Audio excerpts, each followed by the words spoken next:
there are two types of regulation. There's the sort of voluntary code that's in place with the European Commission, and there were some very worrying signs in the media earlier this year that the register of lobbyists that the Green Party want to introduce will be voluntary in nature. If it's voluntary in nature, my view is they shouldn't do it at all. You know, because just people won't sign up. Or people will, even if they do sign up, they'll just ignore the rules. It would just be completely pointless. You either do it properly or you don't do it at all, would be our view.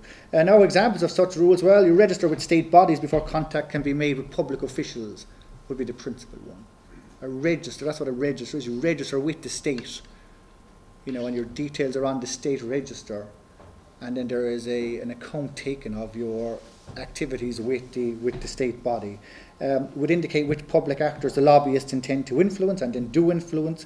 It would provide the state with sort of individual employer spending reports, in other words, how much was paid to a lobbyist to lobby. It would have a publicly available list with lobbyist details available for citizens to scrutinise. Now, of course, another criticism will anybody here actually go online and check what was being done? But in terms of corruption perceptions, this is the whole point, that we have it available. Whether citizens use it in many ways is a moot point. The fact that it would be there for the citizens of a state to log on and to check it out is what is important. And this gives then, you know, I think a solidity to the fact that any state, and I'll talk about our global evidence in a minute, I won't go for too long, I promise, but that then gives the citizens a certain solidity that their state is being governed in an appropriate manner. There's not all nods and winks and, you know, to go to Gillian's point about cases of wine being passed over or not.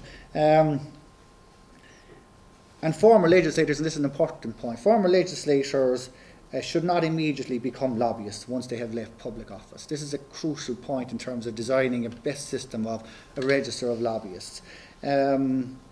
Now, a cooling off period in some of the more extreme examples of regulation, like in Ontario, you know, and again, I'll hold up my hand there, part of it, our money is used, was to go. My colleague Ralph Charry went to Canada, I went to the United States, I went to Washington State, which we'll talk about in a minute, which is a sort of gold standard for register of lobbyists. But you're not allowed to become a lobbyist immediately once you lose your seat or once you leave public office. The classic case here, everyone would know, would be Tom Parlin becoming Director General of the Confederation, or the Construction Federation of Ireland. You know, literally within a few weeks of losing his seat at the 2007 general election. This is just bad practice internationally. You know, not like not making any allegations or anything. They're simply bad practice for people who have, you know, made significant decisions on behalf of the public in the Office of Public Works, as the former Minister Parlin was, to then turn around and be the lobbyist who was lobbying that said same department for the industry he happens to represent. And there's a sort of a theoretical justification about all this, which is that having a register should ensure transparency and it should ensure accountability. Now, to move swiftly along, lobbying regulations are not the norm in modern societies. In fact, they are really the opposite of the norm. The norm is no lobbying rules. There are some in Australia, Canada, in the European Union, Germany, Hungary, Lithuania, Poland, Taiwan, and the United States. This dates from the United States in 1946, the famous Lobbying Disclosure Act. It has been updated twice in 1995 and again in 2005. Germany since 1951, Canada since 1989, Australia had it, got rid of it, and then has reintroduced it. And some of the former Eastern European states, Hungary, Poland, and Lithuania, have got on the lobbying registration bandwagon, so to speak. Georgia also has lobbying registration, but as the fact that Georgia really isn't a free and democratic society, we exclude that from our list. But you know, large democracies, India has none, Japan has none, Britain has none. We clearly have none here in Ireland. So to get to the question, what we did is we used an organisation called the Centre for Public Integrity, which, while I'm sure the ex-Minister MacDougall, who's now back in the public news today about his appointment to the Moriarty Tribunal, or potential appointment, while he might have had some difficulties with a similar named organisation here, this is actually a very established body and think tank, basically, in the United States. And what they did was they came up with an index, basically, which I'll show in a minute, which tried to score and analyse the extant lobbying regulations in each of the 50 states and in the United States federal itself. And what they've done is they established a point scoring scale in terms of a whole list of things like, was there a lobbying register, could you access online, could you see spending reports, was there a cooling off period, etc. A total of 48 questions. And what we've done then as good political scientists, or at least we like to think we are, is we have then transferred that data to states who have then introduced lobbying legislation. So basically, just to show here stuff, I think, Washington State here scores 87, which is the highest in the United States. The US federal level of 2007, is 62. The European Parliament, voluntary legislation, scores 50, hopeless. Germany scores 17, the EU Commission scores 24, and Poland scores 27. You can see here Western Australia is 38. The Centre for Public Integrity's view is that pass score is 60, which sort of equates to the public school system in the United States. Now one might say, well, that's not tremendously rigorous, but it is actually quite rigorous in terms of what the lobbying disclosure tells you. So Washington State, you have 28 people employed in the Lobbying Disclosure Commission. And when we say this to the Department of the Environment, they balked rather significantly at the cost of having an office which would have 28 people. And anyone could log in 2 minutes here and you could see a whole list of, you can see who the lobbyists are, who those who are being lobbied are, you can see how much is being spent, etc. So over 50% of American observations score 60 plus, Canada between 35 and 50. The Central European states are much lower, with the exception of Poland, and here are the lowest ones, as I said. And again, so we categorize into lowly regulated systems, medium systems, and highly regulated systems. And I won't go through all this because the range is about 27 points. So, in the paper we talk about, and we've given this and we publish it and whatnot, we talk about what you have and what have you. If you just go to the highest level, next slide please. Rigorous rule on individual registration, recognises executive branch lobbyists, many states don't. So the executive aren't held to account, it's the legislature. Strong regulations on individual spending disclosure and an employer. Cooling off period of over 3 years usually. So this is America only at the federal level and the states. So we're trying to understand this, and it's very difficult, and it goes back to John's point about perception. It's really difficult to understand it. We cannot make head nor tail of it in one way of why there's no pattern that we can discern of why some states have much more significant lobbying legislation than others. Many states on the coast and the Midwest are highly medium states. There are outliers to this, and there are also outliers in terms of lower regulations.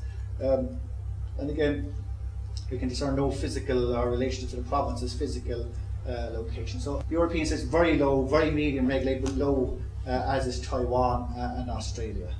So this is basically what I'm trying to say. Well, can we get a causal link between corruption and lobbying regulation? If the goal of lobbying regulations is transparency and accountability in policy making, this is from today. I checked this out today. So these are the 2010 rankings. Canada is where is it? 6th. Australia is 8th. Germany is 15th. US is 22nd. And these are their CPI values here. Again, Germany is low. Right? Germany has a low regulatory system. Canada has medium. Australia has medium, and in the United States, which is now down to 22nd, high medium. Low here in terms of Hungary, Lithuania, and Poland are medium, but as you can see, they're going down the CPI index. So, to sort of finish up, is there a relation between corruption and lobbying legislation? We cannot prove a causal or no cogent relationship between perceptions of corruption and regulatory reasons. We can only hypothesize, some causal links, but not anything that was statistically significant. Maybe the US and Canada established robust regulatory systems to increase awareness of links between policymakers and lobbyists, not simply to prevent corruption, that we think is probably the most likely reason there. In terms of Hungary, Lithuania, maybe, we have done questionnaires, we haven't got a huge response rate. We think because of the sort of complex nature and in many ways the secretive nature of lobbying. And of course, the other point of view is lobbying is entirely legal, of course, and people should be allowed to lobby, or at least I think they should. Maybe Hungary and Lithuania set up medium regulators that stamp out perceptions of corruption, because clearly CPI is important in terms of foreign direct investment. And there's just some hypotheses again about why the US has more robust legislation, watchful press, changing ethics laws, more professionalised lobbying industry with access into levers of power. And of course, this hasn't stopped scandals at all. If you look at the Abraham scandal, for instance. So what of Ireland? Just to finish up, right? The Labour Party has introduced legislation in 1999, 2000, 2003 and 2008, but mysteriously enough, right, not when they were in office, between 94 and 1997. Fine Gael, so we've scored the last one, which is the most up-to-date one, that scores 31 on our index. Fine Gael's Register of Lobbyists draft bill, the sort of new politics, remember that document a few months ago? They score a very high 17. So even opposition registers are scoring tremendously weakly in terms of what there is across the globe. The Green Party here in 2007 elected manifesto pledged to establish a national register of lobbyists.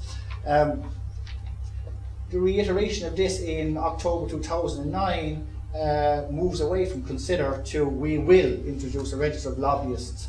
That's using the 2009 revised programme of government.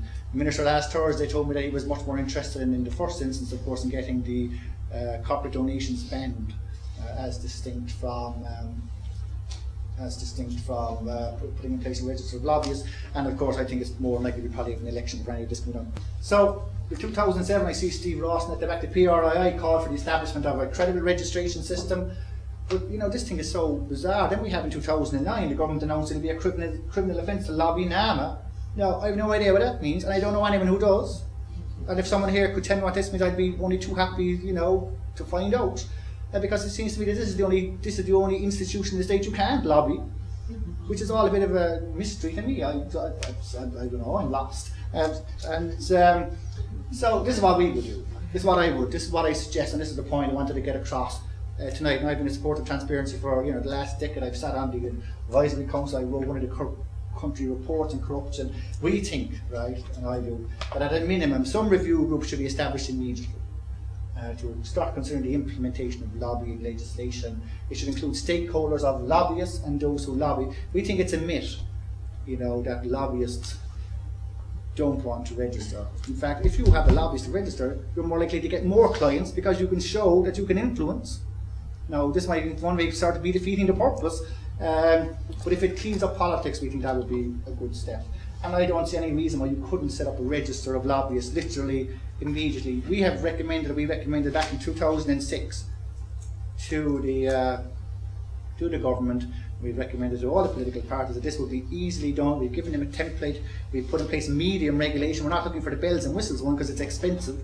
But we think this would certainly create a ground that would be level to all groups, that would give significantly the perception that Ireland is a clean, honest and open place to do business. Thank you very much.